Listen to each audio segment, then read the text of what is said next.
Forex trading সম্বন্ধে কেন থাকে না, এই কেনর উত্তর খুঁজলে টোটাল এডুকেশন পেয়ে যাবেন। ফরেক্স ট্রেডিং এর প্রতি মুহূর্তে চ্যালেঞ্জ আছে আমাদের। আমি এই যে মিটিং করছি, আমি কথাগুলো বলছি, আপনারা রেকর্ডিং করছেন, কাল ইউটিউবে আসবে, তার নিয়ে নানা রকম প্রশাসনিক প্রেসার আমাদের উপরে তৈরি হবে এবং হয়েছে। তারপরেও কিন্তু আমরা হারিনি, কারণ আমরা শুধু একটা বলেই বলিয়ান আছি, একটা জায়গার থেকে মনের বল আছে।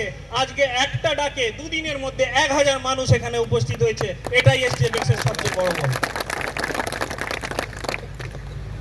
আমরা আমাদের লক্ষ্য পূরণ করবই এবং আমি কথা দিচ্ছি, আমরা এই যে লক্ষ্য নিয়েছি, এই লক্ষ্যর আমি যেভাবে হিসাব পাচ্ছি, আমরা জুন মাস থেকে any payment time to time করতে পারবো, একটু কথা দিয়ে।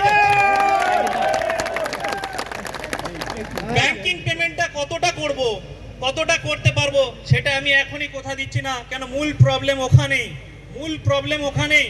তাই আমরা চেষ্টা করব যতটা সম্ভব ক্রিপ্টোর মাধ্যম দিয়ে ট্রানজ্যাকশন করা। তাই প্রত্যেককে বলবো ক্রিপ্টো ট্রানজ্যাকশন কিভাবে হবে খুব দ্রুত, যদি না জেনে থাকেন লিডারের মাধ্যম দিয়ে হোক, ইউটিউবের মাধ্যম দিয়ে হোক, খুব সুন্দরভাবে বিষয়টা জেনে নেন, স্ট্রাকচারটা বুঝে নেন, কিভাবে ক্রিপ্টো ট্রানজ্যাকশন হবে, কিভাবে পেমেন্ট হয়। আমরা নতুন কিছু পরিকল্পনা আনছি না, যেটা সঠিক সেই সঠিক দিকটাকেই আমরা কিন্তু অ্যাকসেপ্ট করতে যাচ্ছি। যেটা ভুল ছিল, যেটা ভুল আমাদেরকে ভুল করতে হয়েছে, অনেকবার বলা সত্ত্বেও আমরা কিন্তু চেঞ্জ করতে পারিনি, কারণ আমরা আমাদের কমিউনিটিকে, আমাদের সোসাইটিকে ট্রেন করতে পারিনি, কিভাবে শিখিয়ে নিতে পারিনি যে ক্রিপ্টো ট্রানজ্যাকশন কিভাবে করব। বারবার সেখানে পেছিয়ে যেতে হয়েছে, কিন্তু আঘাতের পর আর সম্ভব হচ্ছে না। এবার আমাদেরকে ট্রানজ্যাকশন ক্রিপ্টোর মাধ্যমে করতে হবে। ব্যাংকিং ট্রানজ্যাকশন নিয়ে আমরা বেশি দূর এগিয়ে যেতে পারবো না। যখন আমাদের এই ফরেক্স, কিছুদিন আগে একটা নিউজ এসেছে, আমি বলেছিলাম যে খুব দ্রুত ফরেক্স ট্রেডিং কিন্তু লিগ্যাল হতে যাচ্ছে। কিছুদিন আগে একটা নিউজ পেপারে নিউজ এসেছে, সেই নিউজটা আমি ফরওয়ার্ড করেছি যে খুব দ্রুত কিন্তু আমাদের লিগ্যাল হয়ে যাওয়ার পর আমাদের এই ধরনের প্রতিকূল পরিবেশটা আর থাকবে না।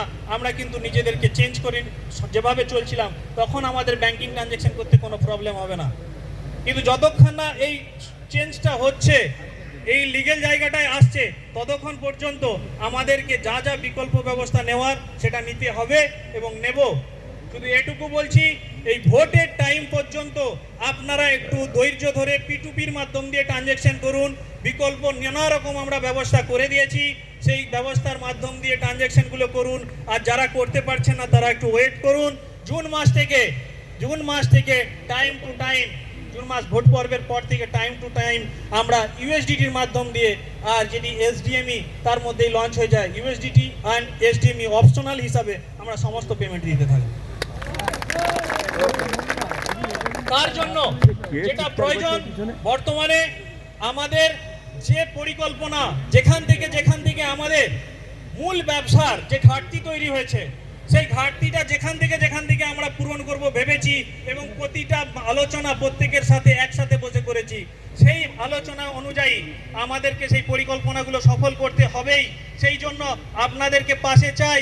আমি আমাদের ম্যানেজমেন্টকে বলেছিলাম, আমাদের SGFX এর যে কমিউনিটি আছে তার থেকে 1000 জন সৈন্য আমার লাগবে, যারা আমাদের প্রতিটা পদক্ষেপটাকে বুঝতে পারবে এবং তারা কোম্পানিকে এগিয়ে নিয়ে যাওয়ার জন্য সচেষ্ট হবে। তাদের ভালো মন্দ সমস্ত কিছু আলোচনার মাধ্যম দিয়ে আমরা তাদের সঙ্গে এগিয়ে যেতে পারবো। সবাইকে একসাথে নিতে পারবো না, কেননা সকলকে একসাথে নিতে পারা এই জন্য সম্ভব নয়। আমি যে কারণে বলে গিয়েছিলাম যে একটা কোম্পানি শেষ হওয়ার জন্য সবচেয়ে বড় কারণ কি ছিল, প্রতি মিটিংয়ে আলোচনা করতাম। সবচেয়ে বড় কারণ কি? Miss marketing. বলেছিলাম কি বলিনি? কতজন শুনেছেন? তাহলে প্রতিটা জায়গায় এই মিস মার্কেটিং এ একটা কোম্পানিকে শেষ করে দিতে পারে। তাই এই মিস মার্কেটিং এর জায়গাটাও তৈরি হয়। আমি আজকে দেখতে পেয়েছি তাদেরও কোনো দোষ নেই, তারা নিজেরাই সিস্টেমটাকেই বুঝতে পারে না, ব্যবসাটাকেই বুঝতে পারে না। ফলে কি হয়, তারা নিজে না বুঝে আরো আরেকজনকে বুঝাতে যায়, সেজন্য কিন্তু সবচেয়ে বেশি ক্ষতিগ্রস্ত হয় কারা? সেজন্য সবচেয়ে বেশি প্রথম ক্ষতিগ্রস্ত হয় তারা নিজেরা। তারপর সেই ক্ষতিটা আসে কোম্পানি পর্যন্ত, তখন আর কোম্পানি দাঁড়িয়ে থাকতে পারে না। আমি আবার বলছি, আজকের ডেটেও বলছি কোনো রকম কাউকে মিস মার্কেটিং